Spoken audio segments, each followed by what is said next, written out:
Hello friends, ఇవాళ మనం చేయబోయే రెసిపీ పాలతో స్వీట్ అనేది రెడీ చేస్తున్నాము. 2-3 మినిట్స్లో తయారు చేసుకునే పాతకాలం నాటి స్వీట్.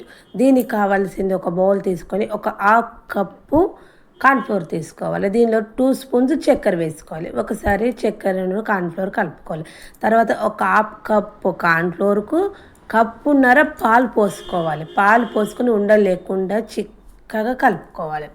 ఇట్లా మంచిగా ఉండలు లేకుండా కలుపుకున్న తర్వాత స్టవ్ ఆన్ చేసి స్టవ్ పైన పెట్టుకోవాలి.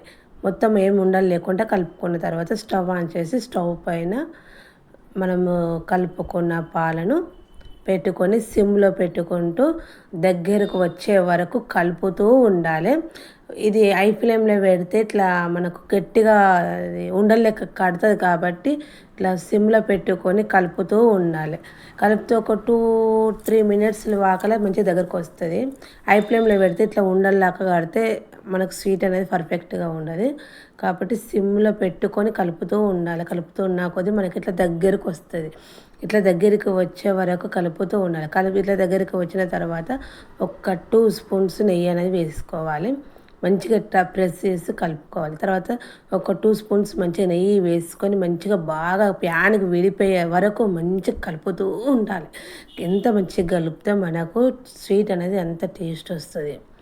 చాలా బాగుంటుంది. ఇది మీరు ఒకసారి ట్రై చేసి చూడండి. ఇప్పుడు మొత్తం ప్యాన్కి మొత్తం విడిపోయిన తర్వాత ఒక ప్లేట్లోకి వేసుకొని చల్లార్చుకొని దీన్ని స్క్వేర్ షేప్లో చేసుకోవాలి. మనం ఏ షేపు స్వీట్లన్నీ కట్ చేసుకుంటాము. చల్లార్చిన తర్వాత మనము ఏ షేప్ అవసరం ఉంటే ఆ షేపు మనము చిన్న చిన్న పీసెస్ లాగా కట్ చేసుకోవాలి.